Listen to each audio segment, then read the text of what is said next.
গত 1 তারিখ মার্চ যাতে এই বিধানসভায় রেখেছে 27,804 crores 67 lakhs এবং ডেফিসিট রেখেছে 410 crores 69 lakhs. প্রথমে I want to tell the House this budget does not have any target group. It does not have any long-term plan.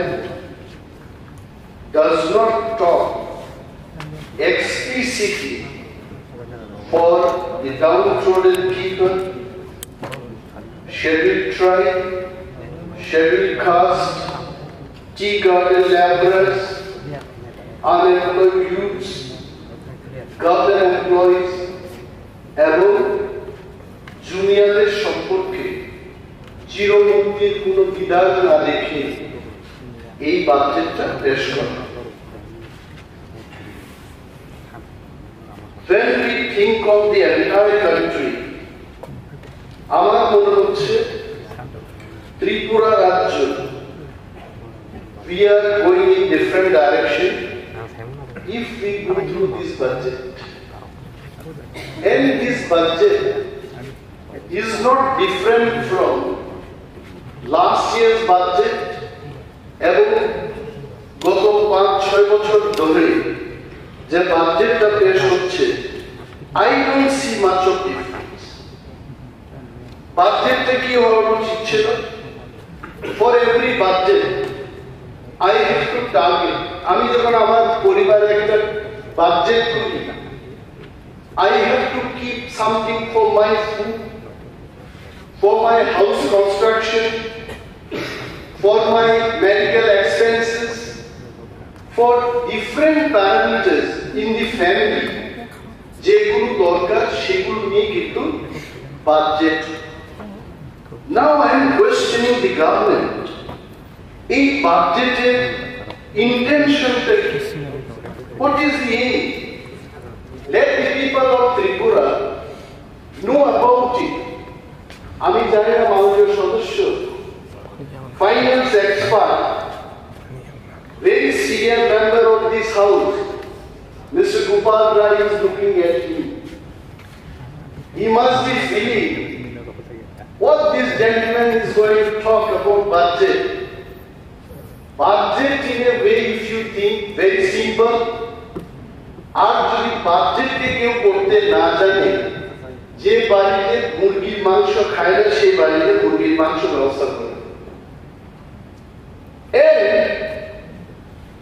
আমার ত্রিপুরা রাজ্যে I don't have specific figure. If I take the population 40 to 41 lakhs, এই সমস্ত জনগণকে মাথায় রেখে আমাদের budget তৈরি করতে হবে।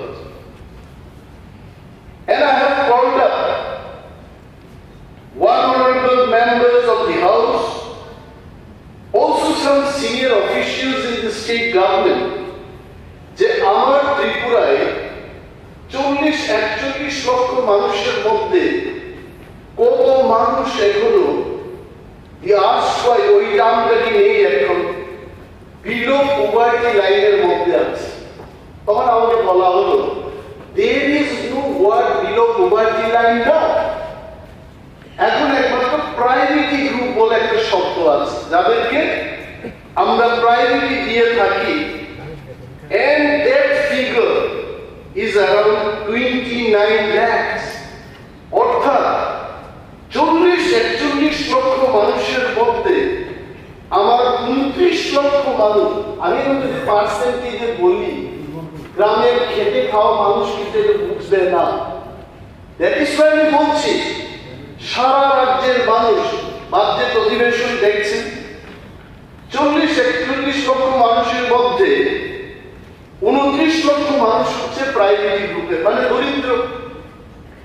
এই দরিদ্র মানুষকে টার্গেট না করে যদি আমরা বাজেটটা তৈরি করি, ডু ইউ ফিল এক ত্রিপুরা, সর্বশ্রেষ্ঠ ত্রিপুরা, the best Tripura, এটা হবে। By telling this, if someone, my friends, from the treasury bench, যদি মনে করেন, why is he criticizing the government? I'm not criticizing the government.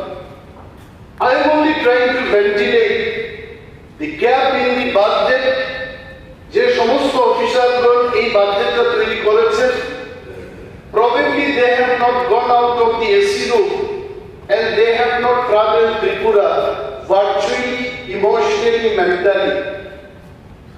আমি এসি রুমের মধ্যে দাঁড়িয়ে বক্তৃতা দিচ্ছি, আমাকে যদি বলা হয় যে রুদ্রের মধ্যে দাঁড়িয়ে আপনি 2 ঘন্টা বক্তৃতা করেন, কেন? Because the situation is different. এবং প্রতিটি বাজেটে 73 বছর 74 বছর বাজেট চলছে। আমি ছোট্ট একটা উদাহরণ দেব, জুনিয়া পুনর্বাসন। দি হাইয়েস্ট স্লোগান ত্রিপুরায় জুনিয়া পুনর্বাসন সম্পর্কে আমাদের অপোজিশন বেঞ্চে বাম বন্ধুরা যারা বসে আছেন, they had given maximum slogan for জুনিয়াদের পুনর্বাসন দিতে হবে। Now I have crossed 50 years age. এই 50 বছরেও জুনিয়ার পুনর্বাসন আর শেষ হলো না। Where is the problem? The problem is in budgeting. আমরা জুনিয়ার কথা যখন বলি তখন কি বলি? 2টা শুকর দিয়ে দাও, 5টা সুপারির চারা দিয়ে দাও, 5 কেজি চাল ফ্রি দিয়ে দাও।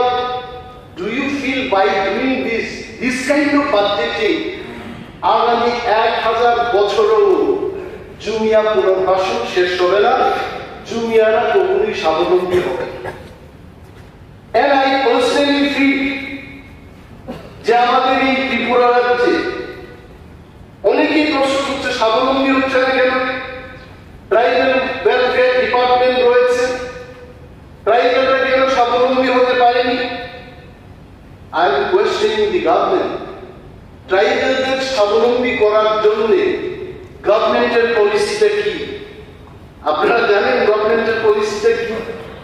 There is budget at a glance.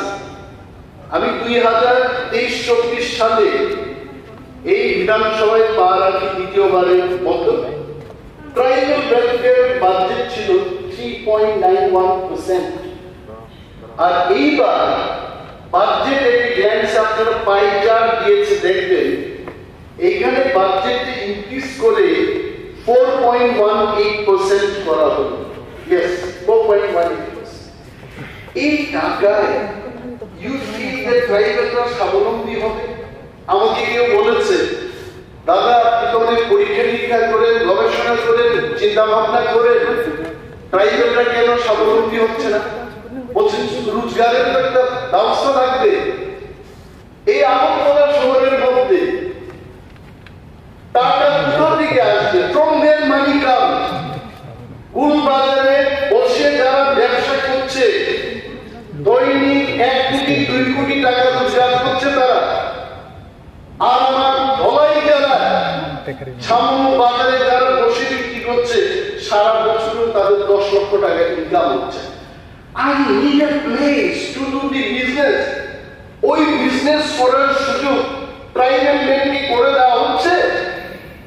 এতগুলো দোকান তৈরি হয়েছে, কোথায় এসছিলেন? কোথায় এসছিলেন দোকানের সুবিধা? সমস্ত সুবিধা ওই লোকগুলির হাতেই চলে যাচ্ছে যারা আগে থেকে ধনী ছিল।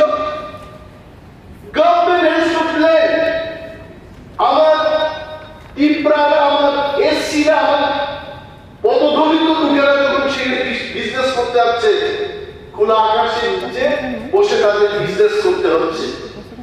And because of this budgeting system, আমাদের এই ত্রিপুরা রাজ্যে আপনারা দেখবেন যে বছরের পর বছর বাজেট হচ্ছে, কিন্তু এই বাজেটের ফল ত্রিপুরা রাজ্যের গরিব মানুষ পাচ্ছে। এগ্রিকালচার দপ্তর আমি পড়েছি, agriculture department is being handled by the most experienced member of this house, senior most politician in this state. আইন সম্পর্কে উনি এত জানেন, sometimes I compare him with Google. আমার এখানে যখন সমস্যা হয় আমি ওনাকে ফোন করি, বলুন তো এটি কি ব্যাপার। উনি কোনো বই রেফারেন্স ছাড়াই বলছেন যে অনিমেষ বাবু এইভাবে সেই হবে। আমি মাননীয় কৃষি দপ্তরের মন্ত্রীর দৃষ্টি আকর্ষণ করে মাননীয় অধ্যক্ষ মহোদয় আপনার মাধ্যমে প্রশ্ন করছি। These are few questions. সরকার বলেছে কৃষকদের আয় আমরা দ্বিগুণ করে দেব, শুনতে খুব ভালো লাগে। এমপ্লয়ীদের আয় দ্বিগুণ হোক, এটা না হলো কৃষকদের আয় দ্বিগুণ করবে সরকার। কোন সরকার? বিজেপি আইপিএফটির সরকার। শ্রেষ্ঠতম স্লোগান এটাই হতে পারে এই দেশের মধ্যে। কিন্তু আমার প্রশ্ন হলো কোথায় এদের আয় দ্বিগুণ হয়েছে? হয়নি, আপনারাও জানেন। কেন হবে? বাজেটে যেভাবে রেখেছে কেন হবে? একটা উদাহরণ দিয়ে বলছি, কৃষি বীমা না ফসল বীমা? ফসল বীমাই হবে। কৃষকদের থেকে টাকা নেওয়া হচ্ছে প্রতি মৌসুমে 10 টাকা করে, সমস্ত রাজ্যের সমস্ত কৃষককে পয়সা দিতে হচ্ছে কৃষি বীমার নামে। আমি প্রথম ভাবতাম নরেন্দ্র মোদীজি এসে বিশাল এই দেশের মধ্যে কৃষি কল্যাণকর একটা বীমা এনেছে, আমি খুব খুশি হলাম। বিরোধী দলনেতা হিসেবে বক্তব্য রাখতে হবে, পড়াশোনা করতে হবে। পড়াশোনা করতে গিয়ে দেখলাম যে আসলে এটা সরকারি কোনো বীমা নয়, এই বীমাটা হচ্ছে প্রাইভেট কোম্পানির একটা বীমা। মাননীয় এগ্রিকালচার মিনিস্টার এটা জানবেন। ওই প্রাইভেট কোম্পানির নাম হচ্ছে HDFC ERGO general insurance company limited, যেটা একটা প্রাইভেট কোম্পানি। এই কোম্পানির হাতে শত শত লক্ষ লক্ষ টাকা কৃষকদের থেকে নিয়ে নেওয়া হচ্ছে, অথচ আমি কোয়েশ্চেনিং। উনি জানবেন, উনি তো বলে উত্তর দেবেন যে কৃষকরা এটা পেয়েছে সেটা পেয়েছে। কিছুদিন আগে অকাল বর্ষণে যখন কৃষকরা ক্ষতিগ্রস্ত হলো, বহু কৃষক আমার কাছে এসে বলছে যে বীমা করার পর বীমা কোম্পানি আমাদের টাকা দিচ্ছে। I want to draw the attention of the agriculture minister. আপনি এর খোঁজ খবর নিয়ে দেখুন। এবং এই টাকা তখনই কৃষকরা পেত, এটা আমার মনে হলো যদি এটা সরকারি একটা বীমা কোম্পানির হাতে যদি তুলে দিতেন, নিশ্চয় তাহলে সরকারি কোম্পানি, সরকার মানুষের দায়িত্ব দিত। প্রাইভেট কোম্পানি সে তো মুনাফা দুটার জন্য এটা করছে। মার্কসি থেকে, মার্কসি মানে ধলাই জেলার মার্কসি, ওই মার্কসির লোকেরা আমাকে বলছে যে মার্কসিতে 500-600 কৃষক পরিবার আছে এবং অধিকাংশ যে পরিবার বাঙালি অংশের মানুষ, পিঁপড়ারা কতিপয় আছে কৃষক, তারা বলছে যে 90% মার্কসি এলাকার লোকগুলো হচ্ছে কৃষক। এবং মার্কসির একটা গুরুত্বপূর্ণ বিষয় হলো বাজারে প্রথম ফুলকপি মার্কসি থেকে আসবে, কাঁচা লঙ্কা মার্কসি থেকে আসবে। এটা আমাদের বর্ষিয়ান লিডার, এই হাউসের সিনিয়র মেম্বার বিরোধী ছিনার মতো লোকেরা জানবেন যে মার্কসিকে ছেড়ে ত্রিপুরার কৃষি ক্ষেত্রে আমরা যদি বক্তব্য করি এটা ভুল হবে। এরাও বলছে যে দাদা, কেউ বলছে স্যার এই যে কিষাণ ক্রেডিট কার্ড আমাদের এই মার্কসিতে এই 500-600 পরিবারের 10% কৃষকদের হাতেও এই কিষাণ ক্রেডিট কার্ড আমাদের কাছে নেই। আমরা যেন কৃষি কাজ করছি, ব্যাংক থেকে আমরা ঋণ নেব, এই কার্ডটাই নেই আমাদের কাছে। আমরা বাজারে চড়া সুদে ঋণ নিয়ে কৃষি কাজ করছি। আর আমাদের এখানকার সরকার বলছে যে কিষাণ ক্রেডিট কার্ড দেওয়ার ক্ষেত্রে ত্রিপুরা সরকার ভারতবর্ষের মধ্যে অন্যতম একটি রাজ্য। আপনি খোঁজ নিয়ে নেবেন এই বাজেটের মধ্যে যেভাবে আপনারা উল্লেখ করেছেন, in particular in agriculture department, I am not very happy about it. এবং আপনারা জানেন এটাকে পার্বত্য ত্রিপুরা বলা, ত্রিপুরাটা কিন্তু সমতল ত্রিপুরা খুব কম। Most of our land in Tripura এটা হচ্ছে পর্বত, পাহাড়। এই পাহাড়ের গায়ে কি করে চাষ করতে হবে তার কোনো উল্লেখ নেই এই বাজেটের মধ্যে। আপনারা ভাবতে পারেন পাহাড়ে কি চাষ হবে? I am taking in the house, মাননীয় মুখ্যমন্ত্রী আমার বক্তব্য শুনছেন, and he will definitely take note of this. পাহাড়ের গায়ে চাষ করে সিকিম রাজ্য দেখিয়ে দিয়েছে ভারতবর্ষের মধ্যে যে পাহাড়ে কি করে চাষ করতে হয়। মিজোরাম দেখিয়ে দিয়েছে পাহাড়ের মধ্যে কি করে চাষ করতে হয়। And in the world, south China দেখিয়ে দিয়েছে পৃথিবীকে যে পাহাড়ের গায়ে কি করে চাষ করতে হয়। টুডে আফগানিস্তান যাকে আমরা উগ্রবাদের দেশ বলতাম, today Afghanistan has surplus fruit supply in the world. Bharat এবং পাকিস্তানকে এরা ছাড়িয়ে গেছে ফ্রুটস এক্সপোর্টের মধ্যে। তো পাহাড়ে টিলা টন করে পর্বতে চাষ হয় না, এটা কিন্তু ভুল থিঙ্কিং। মাননীয় কৃষিমন্ত্রী এই বিষয়গুলো দেখবে। Now come to what is budget? Budget is to make people self-reliant. Let us talk of rubber চাষের ক্ষেত্রে বলি।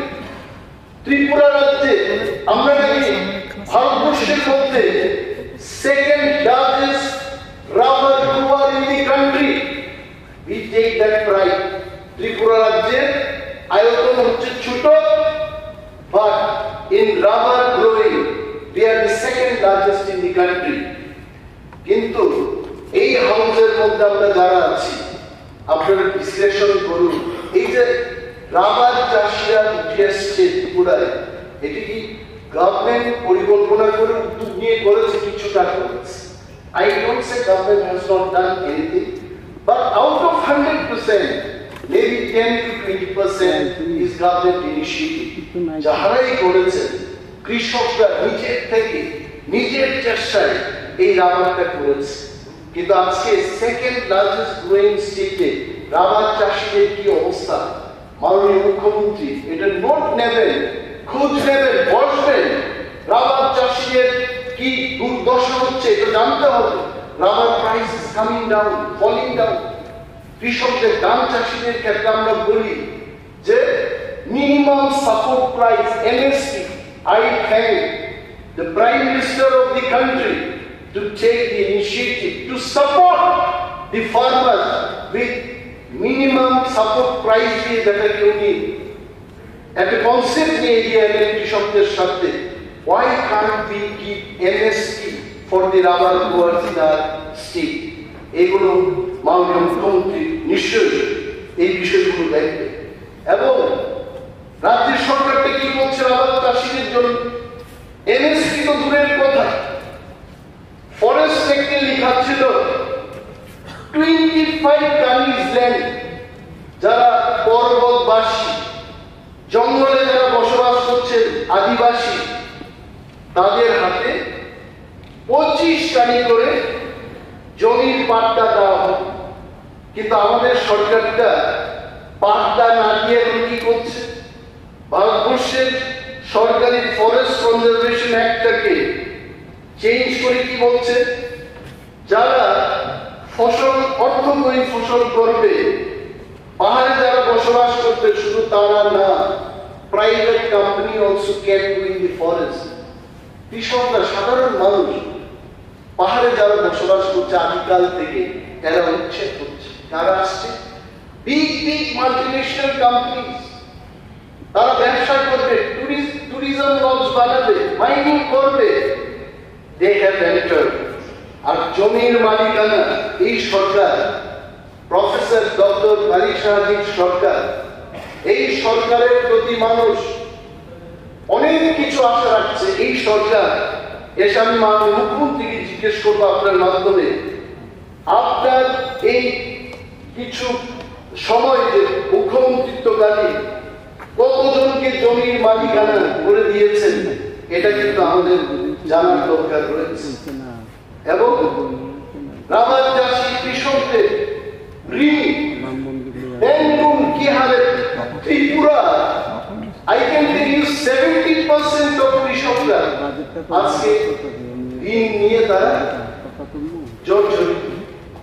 আমি যখন শুনি ভারতবর্ষের সরকার বহু বড় বড় কোম্পানির, আমি নাম নেব না, তাদের হাজার হাজার টাকা ঋণ মুকুব করে দিয়েছে, আমাদের এই সরকারের আমাদের কি উচিত না যে আমার ত্রিপুরায় যে যারা 60,000, 1 লক্ষ টাকা, 2 লক্ষ টাকা করে ঋণ নিয়েছে, তাদের ঋণ আমরা মুকুব করবো না?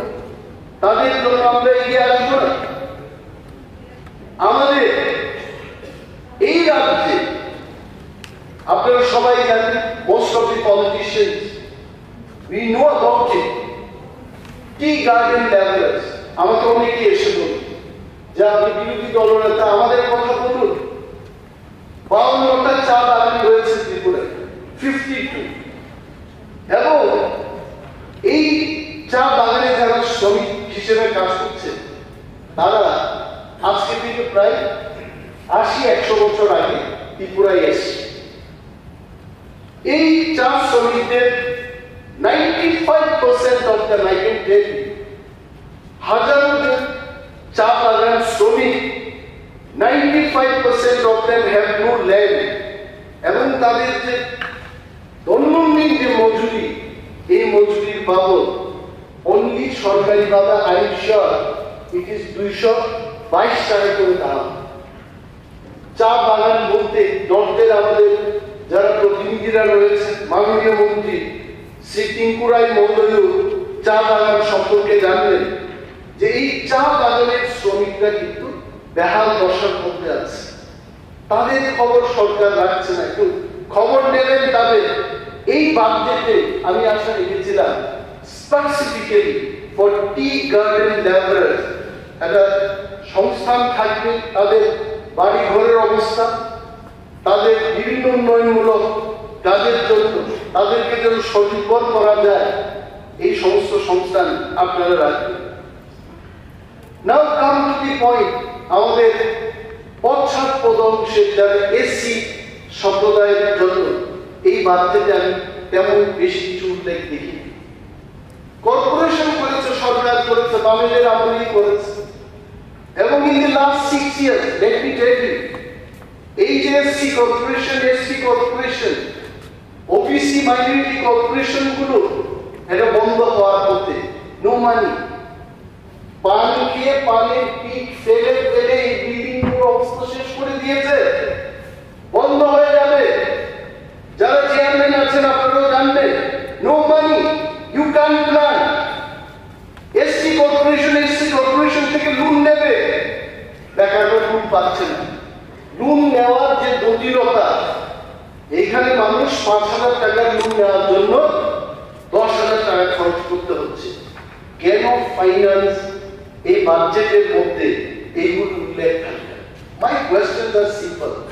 আমি ওই হেন্ডারসনের মাইক্রো ইকোনমিক্স, ম্যাক্রো ইকোনমিক্স ওইখানে যাব না, ল অফ ডিমিনিশিং রিটার্নে সেখানে যাব না।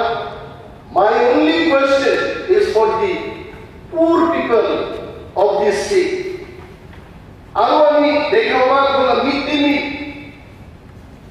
ডে মিল একটা বিশাল, সরকার বলছে বিশাল একটা সাকসেস। আমরা দিন দুপুরে ছাত্রছাত্রীদের খাওয়া দাওয়া করাচ্ছি, এটা কিন্তু বিশাল জিনিস। এবং তাতে নাকি ড্রপ আউট কমবে। আমি প্রথমবার যখন এমএলএ ছিলাম, আজকে তিনি সিপিএম দলের পরিষদীয় নেতা সম্মানীয় জিতেন্দ্র চৌধুরী মহোদয় মন্ত্রী ছিলেন, উনি ট্রাইবাল ওয়েলফেয়ার মিনিস্টার ছিলেন তখন। ওনাকেও বলতে শোনা গেছে তখন যে মিড ডে মিল চালু করার ফলে ড্রপ আউট ছেলেমেয়েদের সংখ্যা কমেছে। Very nice. কিন্তু এই বাজেটে যারা মিড ডে মিলকে চালু করবে, কাজ করবে মিড ডে মিলকে নিয়ে, তাদের যেন বেতন ভাতা ঠিক থাকে, বৃদ্ধি পায়, তার জন্য সংস্থানই রাখা হবে। You have to keep. আমি যদি না চাই সেখানে কি করে আসবে? And the biggest point telling, যারা আমাদের এই লাইভ শো দেখছেন বা সরকারি আমলা, মিডিয়া, রাজ্যের সমস্ত অংশের মানুষ যারা এই আমাদের বক্তব্যকে শুনছেন, আলোচনাকে শুনছেন, I tell you one thing, এটা বিপজ্জনক। মাননীয় ফাইন্যান্স মিনিস্টার, উনি বিজ্ঞ মানুষ, অর্থ দপ্তরে 1 বছরের মধ্যে অনেক নলেজ উনি গেইন করেছেন। ওনার বক্তব্যগুলো খুব ভালো লাগে, very specific when he talks. আমি যে পয়েন্টে জিজ্ঞেস করবো এটা আপনি নোট রাখবেন, because you have to reply. এখানে একটা বিপজ্জনক জিনিস দেখেছেন, 26% গতবারের যে টাকা, সেই টাকা আমরা খরচ করতে পারিনি। সিএজি রিপোর্ট বলছে, এটা অনিমেষ ডেভেলপার রিপোর্ট না, সরি, সিএজি এই কথা বলছে যে 26% of the previous financial year যে বাজেটটা হলো, এই টাকা আমরা খরচ করতে পারিনি। What does it mean? আমাকে টাকা দেওয়া হলো, আমি খরচ করতে পারছি না, তাহলে এটা বোঝা গেল either I am incapable of spending that money or I don't have any plan. আমি বিধানসভায় দাঁড়িয়ে বলছি, মাননীয় মুখ্যমন্ত্রী যদি আমাকে 1 কোটি টাকা এখন দিয়ে দেয়, আমি 8টার মধ্যে, রাত্রি 8টার মধ্যে আমি 1 কোটি টাকা খরচ করে ফেলি, because I have specific plan. আমার এই করতে হবে, সেই করতে হবে। It does mean you don't have plan, proper plan নেই বলে আপনারা খরচ করতে পারেন। এইটার কিন্তু ফল হবে। এইখানে আমরা যাই বলি double engine Sarkar, triple engine, forget it. দিল্লিতে যারা বসে দেশের সরকার চালাচ্ছে, ফাইন্যান্স ডিপার্টমেন্ট, নীতি আয়োগের ফর্মুলার বাইরে কেউ যাবে না, মাননীয় অর্থমন্ত্রী এটা ভালোই জানেন। Since you could not spend 26% of the allotted budget, next year আপনি দেখবেন এই বাজেটটা আমরা যখন পাঠাবো, কেন্দ্রীয় সরকার, কেন্দ্রীয় অর্থ মন্ত্রক আমাদের বাজেট কমিয়ে দেবে। Take my word for granted. এটা ভালো। We should be able to spend money. এবং টাকার জন্য আপনারা উপজাতি কল্যাণের, ত্রিপ্রাসা কল্যাণের কথা বলছেন। I am so happy with you all that ত্রিপ্রাসা কল্যাণ হবে। এবার আমি ভেবেছিলাম অন্তত 1,500 কোটি টাকা টিটিএইচসি কে দেওয়া হবে। কি হয়েছে? How much you have given? গত বছর I think 76 crore টিটিএইচসি কে দেওয়া হলো। এই বছর 798 করেছে। তো what is the increase in the budget? যেখানে আপনি নিজে জানেন, মাননীয় মুখ্যমন্ত্রী জানেন, মাননীয় অর্থমন্ত্রী জানেন, মাননীয় অনেক মন্ত্রী মহোদয়গণ জানেন, এডিসিতে বেতন দেওয়ার টাকা নেই। সেখানে গেল ওই টাকাগুলো, যে টাকাগুলো আমরা খরচ করতে পারছি না, we could have diverted that money. এটা আমরা করলাম। এই যে 26% as per CAG report আমরা খরচ করতে পারলাম না, এটার ভোগান থেকে ভুগবে কর্মচারী, যাদের দিয়ে দেওয়া হচ্ছে। আমি আবারও বলছি, প্রতিটি সেশনে আমরা কর্মচারীদের সম্পর্কে বলি, সেন্ট্রাল গভর্নমেন্ট এমপ্লয়ি 46% দিয়ে পাচ্ছে। আমাদের শ্রেষ্ঠ ত্রিপুরায়, আমার জন্মভূমি ত্রিপুরায়, আমাদের মুখ্যমন্ত্রীর জন্মভূমি ত্রিপুরায় আমরা 20% স্টেট গভর্নমেন্ট এমপ্লয়িদের দিয়ে দিয়েছি, 26% আমাদের গ্যাপ। এখন কর্মচারীদের প্রশ্ন হচ্ছে, এই 26% খরচ না করে বাজেটটা যখন কমিয়ে দেবে, আমরা কি আর দিয়ে দেখবো? মাননীয় পরিষদীয় মন্ত্রী যখন বিরোধী দলনেতা ছিলেন, তৎকালীন বামফ্রন্ট সরকারকে একটা গানের মাধ্যমে উনি প্রতিবাদ করেছিলেন তোমার দেখা নেই, তোমার দেখা নেই, ডিএর দেখা হবে না। এটা কর্মচারীদের মধ্যে আতঙ্কের সৃষ্টি হয়েছে। আই ওয়াজ সো হ্যাপি যে গত মাসে মনে হচ্ছে আমরা মার্চে আছি, 20 তারিখ ত্রিপুরা সরকার সিদ্ধান্ত নিয়েছে যে অ্যাডহক প্রমোশন কে দেখাশোনার জন্য, বিশ্লেষণ করার জন্য, সরকারকে একটা পরামর্শ দেওয়ার জন্য একটা কমিটি হয়ে আছে। ওই কমিটি মিটিং করে কি উত্তর দিয়েছে কেউ জানে না, আমি জানি না। মাননীয় সদস্যরা বা মন্ত্রী মহোদয়গণ আপনারা জেনেছেন কিনা এই জন্য। এবং যখন মাননীয় মুখ্যমন্ত্রী, অর্থমন্ত্রী বা অন্যান্য মন্ত্রীগণ যখন বক্তব্য রাখবেন, এই পয়েন্টটা যেন আমাদের খোলাসা করে বলেন যে ওই অ্যাডহক প্রমোশন দেখার জন্য যে কমিটিটা গঠন হয়েছে ওই কমিটিটা কি বলেছে। আরেকটা জিনিস দেখুন, আমাদের অনেক পলিটিশিয়ানদের মিসেসরাও চাকরি করে, হাজার কর্মচারী বন্ধুরা আছে। গ্র্যাজুইটি একটা বিশাল জিনিস। রিটায়ারমেন্টের পর যখন মানুষ গুরু হয়ে যায় তখন তার সাথে বন্ধুদের সংখ্যা কমে যায়। আমাকে অনেকেই বলেছে যে হরিনাথ বাবু বৃদ্ধ হয়ে গেলেন। বৃদ্ধ হওয়া একটা অভিশাপ। আপনার বয়স কত? কাকু বলছে 82 বছর। বলছে বার্ধক্যতা নেমে গেলে বন্ধুর সংখ্যা কমে যায় এবং মনটা ঠিকই চলে, ব্রেনটা ওয়ার্ক করে, কিন্তু হাত পা এগুলো চলে না। স্টেপ গুলো যখন দেখি তখন মনে হয় আরে এটা তো ঠুক ঠুক ঠুক ঠুক করে উঠবে, কিন্তু যখন উঠতে চাই উঠতে পারি না। এটা হচ্ছে বার্ধক্যের অবস্থা। তো গ্র্যাজুইটি আসলে কর্মচারীরা যে 60 বছর 60 ইয়ার্স পরিশ্রম করেছে তখন গিয়ে সে যেন আর্থিকভাবে সুরক্ষিত থাকে, তার উদ্দেশ্যে একটা গ্র্যাজুইটি দিয়ে থাকে। গ্রুপ সি সেন্ট্রাল গভর্নমেন্টের ক্ষেত্রে তার গ্র্যাজুইটি কত 20 না। আর আমাদের এই রাজ্যে, যে রাজ্য আমাদের, আমরা এই রাজ্যের মাটিকে যখন দিল্লি থেকে আসি তখন এটাকে ধরে একটা চুমা দিই যে আমি আমার রাজ্যে এসেছি। এই রাজ্যে গ্রুপ সি এমপ্লয়িরা যখন রিটায়ারমেন্টে যায় তারা পায় 10 লক্ষ টাকা, অর্থাৎ only 50% of the central government employee। এদের বক্তব্য হচ্ছে আমাদের অপরাধটা কোথায়। আমি বললাম অপরাধটা আমি জানি না, তবে সরকারের কাছে আমি আপনাদের এই বক্তব্য তুলে ধরব, এই ডিফারেন্সটাকে এটাও যেন উত্তর দেওয়া হয় আমি অনুরোধ করব। এন্ড নাও এই যে আমাদের ত্রিপুরা রাজ্যে অনেকগুলো ফুড এন্ড সিভিল সাপ্লাইস এর ক্ষেত্রে আমি মাননীয় মন্ত্রীর দৃষ্টি আকর্ষণ করে বলছি, এটা মানুষের পক্ষে। আমি আসলে প্রায় সময়ই ফুড এন্ড সিভিল সাপ্লাইস মিনিস্টারকে ফোন করি। If there are problems, instantly I call most of the ministers. It is not only with him, even these days মাননীয় মুখ্যমন্ত্রীর সাথে আমার 2-3 বার সৌহার্দ্যপূর্ণ আলোচনা হয়েছে।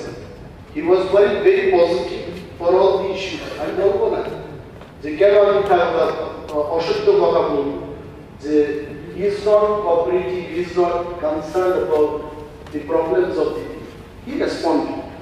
তবে এই যে ফুড এন্ড সিভিল সাপ্লাইস এর ক্ষেত্রে মানে এইখানেই বাজেটটা পড়ার পর বলছে যে আমরা ফ্রিতে চাল, তো অনেক লোক এসে বলছে সরকার কোথায় ফ্রি দিচ্ছে, এটা তো জনগণ, এটা তো কিনে দেওয়া হচ্ছে। এটা প্রশ্ন হচ্ছে যে এমপিরা, এমএলএরা বা দেশের সমস্ত জনপ্রতিনিধিরা, ইলেক্টেড জনপ্রতিনিধিরা কোনো খামার জায়গা নিয়ে সেখানে ধরুন মন্ত্রী মহোদয় শ্রী রতনলাল নাথ মহোদয় উনি ট্রাক্টর চালিয়ে বা ডক্টর মানিক সাহনের ব্যাপার বা আমরা ধান চাষ, গম চাষ করে এই চালগুলো দিচ্ছি কিনা, এটা তো ওইভাবে দিচ্ছি না। এটা সরকারের কোষাগারের টাকাই কিনে এটা মানুষের কাছে দেওয়া হচ্ছে। তো এদের কথা হচ্ছে ফ্রি না, এটার জন্য মানুষ ট্যাক্স দিচ্ছে, মানুষের ট্যাক্স থেকে জনগণের পয়সায় কিনে এটাকে দেওয়া হচ্ছে। আমি বললাম ভাই আমি তো ফ্রি চাল পাচ্ছি না, আর 40 লক্ষ মানুষের মধ্যে 29 লক্ষ মানুষ এই ফ্রি চালের আওতা দিয়ে এসছে।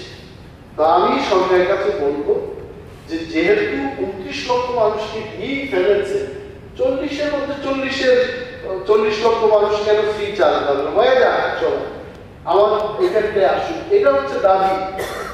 এটা আসলে ফ্রি কিনা মানুষ এটা পরিষ্কার ভাবে জানতে চায়, এই চাল দেওয়া এটা ফ্রি কিনা। This is one. আরো একটা কথা হচ্ছে যে animal husbandry and animal resources, এই দপ্তরের সংক্রান্ত কিছু কথা রয়েছে।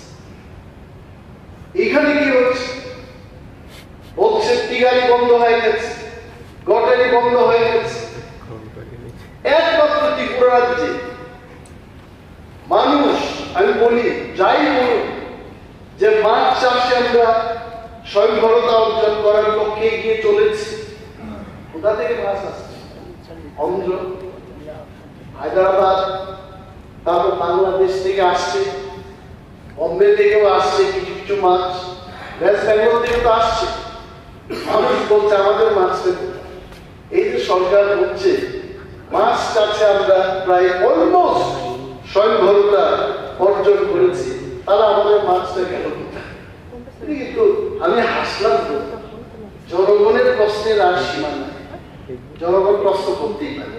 মাননীয় ফিশারি মিনিস্টার যখন বক্তব্যটা করবে, এই ব্যাপারটা আপনি আমার উদ্দেশ্যে তো বলবেন, জনগণের উদ্দেশ্যে এটার একটা উত্তর দেবেন যে আমাদের মাছটা কেন, আমরা যদি স্বয়ংবরতা অর্জন করি আমাদের মাছ, আর যদি মানুষে আমরা স্বয়ংবর না, একমাত্র একটা মানুষ আমরা স্বয়ংবর। আপনি জানেন আমাদের ত্রিপুরা মহিলারা যদি শুকরের চাষ না করতো, শুকরের মাংস এই বাজারে বিকত না, এবং শুকরের মাংসই কিন্তু সাফিসিয়েন্ট ইন ত্রিপুরা মার্কেট।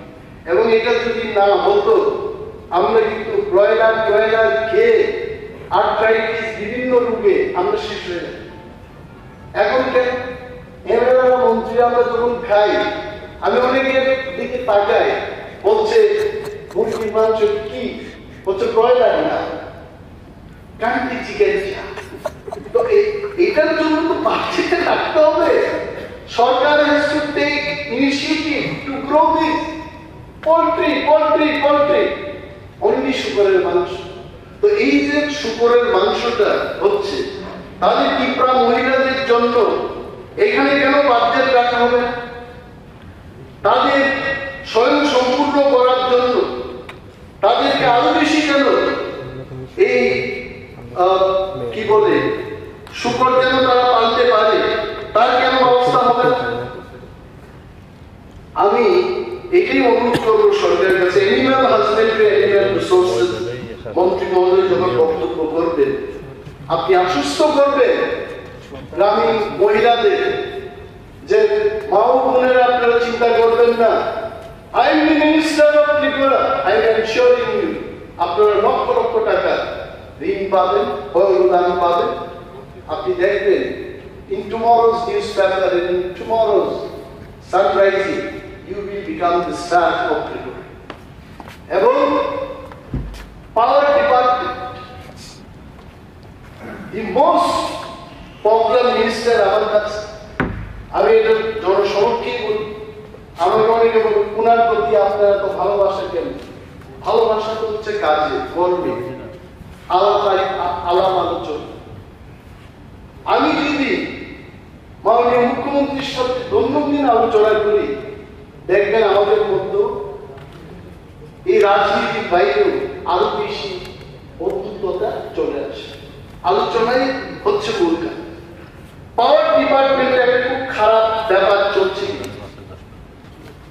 পাওয়ার ডিপার্টমেন্টে আপনার বাইকের সুইচ গেল, মিটার বক্স গেল, ওয়্যার গেল, এভরিথিং মুক্তাকে দিতে হবে। নাথিং ইজ ফ্রি, কিচ্ছু নেই। বলছে এত এক্সপিরিয়েন্স মিনিস্টার, উনি এটাকে দেখবেন না? আমি বলছি এই কথা আমি বিধানসভায় দাঁড়িয়ে ওনার চোখের চোখ রেখে আমি বলবো, আমি কিন্তু বলেছি এটা উত্তর দেবেন আপনি, যে গ্রিড, মিটার, মেইন সুইচ, কেবল নাতে সব ভোক্তাদের, অর্থাৎ ইংরেজিতে এটাকে বলে কনজিউমারদের কিনে দিতে হবে। ওই জিবি হাসপাতালে যেটা স্যালাইন, ভিটামিন, ট্যাবলেট, এভরিথিং রোগীর পরিবারকে কিনে দিতে হবে, নতুবা তুমি মৃত্যুবরণ করে দেখবো কি নিয়ে বাড়িতে চলে যাও, এই অবস্থা। তো the slogan by the government is we are self-reliant on power generation. বিদ্যুৎ উৎপাদনে ত্রিপুরা স্বয়ংবরতা লাভ করেছে। Very good, we have surplus বিদ্যুৎ, বিক্রি হচ্ছে এখান থেকে। তো আমাদের সারপ্লাস বিদ্যুৎ উৎপাদন করার পরও বিদ্যুতের মাসুল কেন বৃদ্ধি পায়? কেন ভোক্তাদের থেকে বেশি টাকা নেয়? আসলে এই সমস্ত জিনিস ব্রেইনটাকে একটু শার্প করে দেয়। আমি মাননীয় বিদ্যুৎ দপ্তরের ভারপ্রাপ্ত মন্ত্রীকে অনুরোধ করব, যখন আপনি বক্তব্য করবেন এই বিষয়টা বলবেন যে আমরা বিদ্যুৎ মাসুল কেন বৃদ্ধি করছি, কেন আমরা মানুষকে বলছি সমস্ত পার্টস আপনারা কিনে দিন তবেই আমি এই কাজগুলো করে দেব। এই উত্তরগুলো আপনি নিশ্চয়ই দেবেন, এটা আমার আশা এবং বিশ্বাস থাকলে আপনি দেবেন। আর একটা হলো এখানে দেখুন, এই যে এমএলএদের, মন্ত্রীদের বেতন ভাতার বিলটা এলো, আই এম ডিপলি শকড।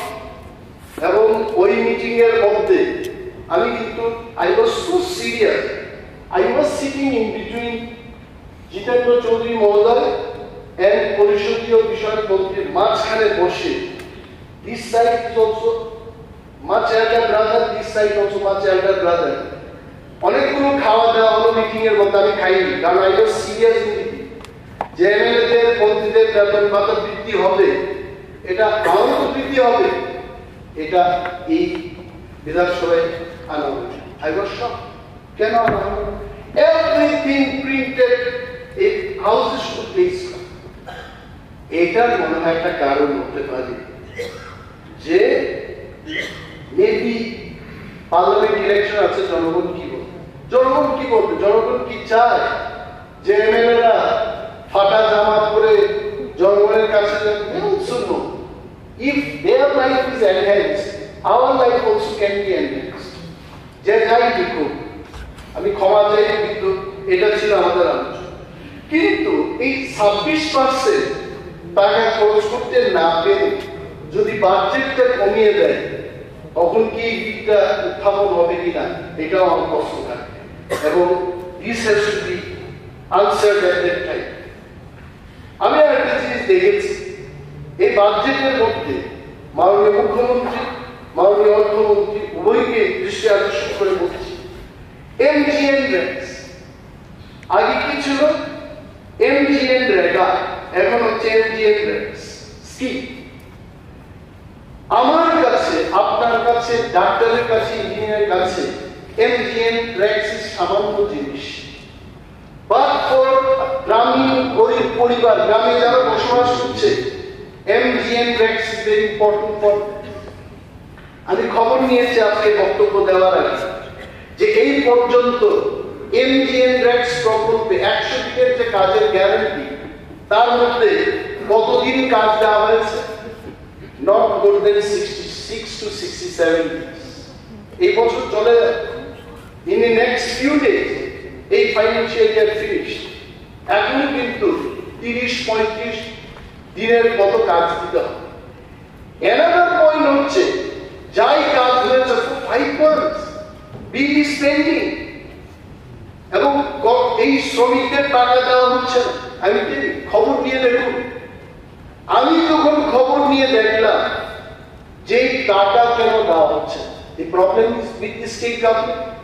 আপনি বা আপনাদের সরকার, আপনার সরকার, মাননীয় মুখ্যমন্ত্রী, সম্মান দিয়ে আপনাকে বলছি, 270 কোটি টাকার মতো যা খরচ হয়েছে, এটার ইউটিলাইজেশন সার্টিফিকেট আপনি দিতে পারেন। And because of that, মহামান্য সেন্ট্রাল গভর্নমেন্ট টাকা আটকে দিয়েছে। Why it is to happen? এই গরিব মানুষের কি হবে? We must think about it. এবং এইটা যেন যে কোনো মাননীয় মন্ত্রী মহোদয়, অর্থমন্ত্রী হোক, মাননীয় মুখ্যমন্ত্রী হোক, যখন বক্তব্য রাখবেন, please reply to this point. দেখা শরীরটা জানতে চাই। আরেকটা হচ্ছে হেলথ। হেলথ আপনার ভালো দরকার, আমার দরকার, for every one of us. এই হেলথ বাজেটটা আমি যখন দেখেছি, সেদিন মাননীয় অর্থমন্ত্রী প্রণজিৎ সিংহ রায় মহোদয় মাননীয় মুখ্যমন্ত্রীকে ধন্যবাদ জানিয়েছে। আসলে ভালো কাজ করলে তো ধন্যবাদ জানাতে হয়, এবং লিখিতভাবে স্বাস্থ্য মাননীয় অধ্যক্ষ মহোদয় 18 নম্বর পয়েন্টে আমি মাননীয় মুখ্যমন্ত্রী মহোদয়কে এই সুযোগে, অর্থাৎ কোন সুযোগে, বাজেট ভাষণ দেওয়ার সুযোগে মুখ্যমন্ত্রী জন আরোগ্য যোজনা 2023 বাস্তবায়নের জন্য ধন্যবাদ দিতে চাই। এই সুযোগ ছাড়াও প্রতিনিয়ত আমি ধন্যবাদ দেব। কিন্তু হেলথ বাজেটটা যখন দেখি, এই যে হেলথ বাজেটটা আপনারা এট এ গ্ল্যান্সে রেখেছেন, sir please see this budget. I think it is roughly I don't know, some 6.71% রেখেছে in health. Is it 6.2%? এই বাজেট দিয়ে এতগুলো মানুষের, এত পরিবারে 5 লক্ষ টাকা করে এটা কি হবে, কোথা থেকে দেবে? এই বাজেটটা এত বাজেট কম কেন? It is my question. নাকি আবার ওই এইচডিএফসি প্রাইভেট লিমিটেড কোম্পানির মতো প্রাইভেট বীমা সংস্থাকে দিয়ে এটা করাবে? এটা হবে না। কিন্তু এটা তো যে কোনো ব্যক্তি, I have taken health insurance from Reliance, আমি নিতে পারি। যেহেতু সরকার বলছে, মুখ্যমন্ত্রী বলছে এই 5 লক্ষ টাকার কাভারেজ হবে এই যোজনায়, good, but why the budget is less? আমি কেন বাজেটটা বেশি কেন করেছে এটা প্রশ্ন তুলছি না। Why the budget is less? আরো একটা বিষয় এখানে একদম ভাবে দিয়েছেন, লোন। রাজ্য সরকার লোনের ইন্টারেস্ট দিতে দিতে অবস্থা শেষ। Payment of interest 5.34%। আপনারা দেখবেন স্টেটমেন্ট 6 পেজ নাম্বার 7, এই বাজেটের গ্ল্যান্সে দিয়েছি। রিপেমেন্ট অফ লোনস, এটাও তো লোনের ব্যাপারে 2.04%। সব মিলিয়ে কিন্তু 7.38%। আমরা শুধু এই 27,800 সামথিং কোটি টাকার মধ্যে এত শতাংশ টাকা কিন্তু ঋণের পরিশোধ করতে করতেই শেষ। মাই পয়েন্ট ইজ, তাতে কি হচ্ছে? Because of that you have to reduce the budget in rural development panchayat. আপনি দেখুন কি কি পরিমাণে, হোয়াট ইজ দি বাজেট? একটা পঞ্চায়েত, ত্রিপুরার 70 থেকে 80% মানুষ, তারা এখনো দরিদ্র বলে পরিচিত। এই মানুষগুলো তাদেরকে উপেক্ষা করে এই টার্গেটটাকে বাদ দিয়ে আমি যদি একটা বাজেট করি, শ্রেষ্ঠ ত্রিপুরা হবে? I only question. যদি হয় আমাকে প্রমাণ। কেন পঞ্চায়েত ডিপার্টমেন্টে, ভিলেজ কমিটিতে এই বাজেট এত কম? আমাদের এই বাজেটের মধ্যে ওই দরিদ্র লোক 29 লক্ষ 30 লক্ষ লোককে আমাকে টার্গেট করে বাজেটটা তৈরি করতে হবে। And this has not happened in this budget. I can tell you, sir, this budget, although it has been printed in glossy paper, গতবারের চেয়ে এইবার কিন্তু কালার কম্বিনেশন, প্রিন্টিং আরো ভালোভাবে হয়েছে। বানানটা খুব শুদ্ধভাবে লিখেছেন অর্থমন্ত্রী যারা এই বাজেটটা প্রিন্ট করেছে। আমার মনে হচ্ছে গতবার আমাদের আলোচনার পর ভালো একটা প্রিন্টিং হাউসে গিয়ে এটা করেছেন। Thank you so much for that. তবে একটা জিনিস এখানে, বাজেট ভাষণের সর্বশেষে লিডার অফ অপোজিশন কি প্রশ্ন করে সরকারের কাছে? এসসিডিটি ব্যাপার, this is fourth session in the 13th assembly. আমি কিন্তু এসসিডিটি বলে চিৎকার করছি। সেপ্টেম্বর 2022 তারা পরীক্ষা দিয়েছে, এখন রেজাল্ট বেরোলো।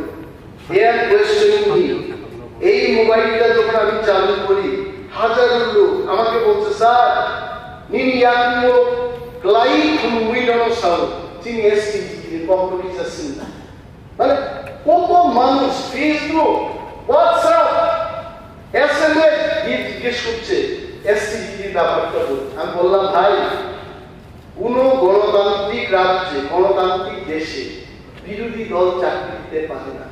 আমি বলছি বিরোধী দল শুধু প্রশ্ন করতে পারে, চাকরি দেবে কারা? চাকরি দেবেন মাননীয় মুখ্যমন্ত্রী, চাকরি দেবেন কে? সিরিয়ালের 2 নম্বর মন্ত্রী শ্রী রতন লালনাথ মন্ডল, চাকরি দেবেন কে? অর্থমন্ত্রী প্রণজিৎ সিংহ রায়। আমি পারবো না, আমি অমনি প্রশ্ন করতে পারি।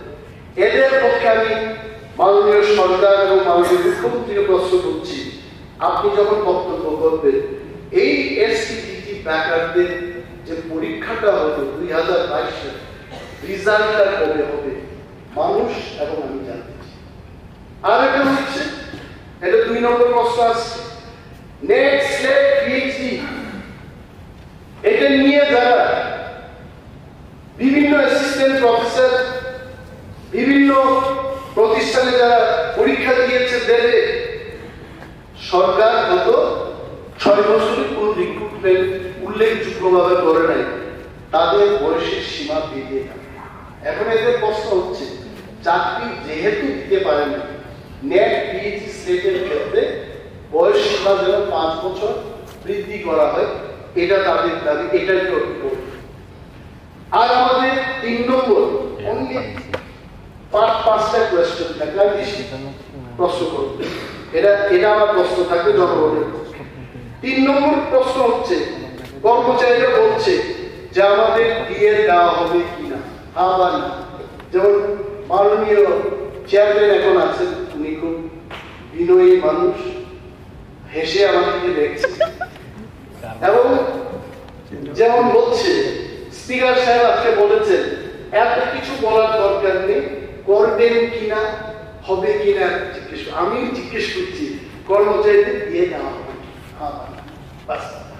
আর জুনিয়ারদের পক্ষে এই জুনিয়র পুনর্বাসন আগামী কয়েক বছরের মধ্যে শেষ হবে কিনা, এটা কিন্তু জুনিয়র অংশের মানুষরা এরা জানতে চায় এই সরকারের থেকে যে 2টা শুকর এইসব নিয়ে আমাদের কিছু হবে না এবং আমাদের চিরকালের জন্য আমরা যেন জুনিয়র পুনর্বাসন পাই। এই সরকার মোদীজির আশীর্বাদ প্রাপ্ত ত্রিপুরার যে সরকার, এটা যেন ব্যবস্থা গ্রহণ করে, এটা তাদের প্রশ্ন। আর এই যে এসএমপিতে আমরা দাঁড়িয়ে বক্তৃতা করছি, মাননীয় মুখ্যমন্ত্রী মাননীয় স্পিকার ওনার মুখ থেকে এটা শুনছেন, মাননীয় চেয়ারম্যানকে আমি আপনার মাধ্যমে মাননীয় মুখ্যমন্ত্রী এবং পরিষদীয় বিষয়ক মন্ত্রী মহোদয়ের নজরে আনছি। এসএমপি সেক্রেটারি বলছে যে এই এসএমপিটা চলবে, এখানে যদি কর্মচারী না, লাস্ট 6 ইয়ার্স অনেক রিটায়ারমেন্ট হয়ে গেছে, নো রিক্রুটমেন্ট, নো রিক্রুটমেন্ট। 1963 থেকে আমি দেখেছি, আমি রেকর্ড, আমি কিন্তু কালকে বমি করে দিয়েছি, কারণ বাইরে থেকে এসে পড়াশোনা করতে করতে সারা সব বমি করে দিয়েছে মাথায় ঘুরে। তারপর বললাম জনগণের জন্য প্রশ্নোত্তর করতেই হবে এবং হি অনলি টট মি। পূর্বতন বিরোধী দলনেতায় আমাকে শিখিয়েছে যে পড়তে হবে, জিজ্ঞেস করতে হবে, না না না। 1963 থেকে এটলিস্ট এই 6 বছরের আগ পর্যন্ত, অর্থাৎ ওনারা যখন ছিলেন মিনিমাম এভরি ইয়ার 8-10 জন করে রিক্রুটমেন্ট হতো এই বিধানসভায়। Why in the last 6 years it has stopped? এটা আমার যদি পবিত্র বিধানসভাকে স্মুথলি, এখন তো ওইখানে বক্স টপ দেখা গেছে, এটাও ঠিক আছে, চ্যানেল 1 টপ করো, চ্যানেল 2 বেঙ্গলি, চ্যানেল 3 ইংলিশ, এগুলো হচ্ছে। যেহেতু এটা হচ্ছে, কর্মচারীরা যেন আরো সংখ্যায় বৃদ্ধি পায়, কাজ যেন তারা স্মুথলি করতে পারে, রিক্রুটমেন্টের ব্যবস্থা করতে। আর পরিশেষে একদম 1.5 মিনিটের মধ্যে আমি শেষ করছি, যে কম বড় চ্যানেলে যারা বলবে তাদের কিন্তু সংখ্যাটা বেশি করে নেবেন, কারণ ক বরফ থেকে বাংলায় বলতে হবে, ক বরফ থেকে ইংলিশটাকে করতে হবে। ইংলিশ এটা তো বাস্তব, কারণ ইংলিশে যারা বলবে এরা বাংলায়, আমি জানি না ইংলিশ কেউ বললে ক বরফ ব্যাপার তো আছে। তাহলে কক বরফ যারা ট্রান্সলেট করবে এদের এক্সপার্টাইজটা ইংলিশে থাকতে হবে, বাংলায় থাকতে হবে, হিন্দিতে থাকতে হবে।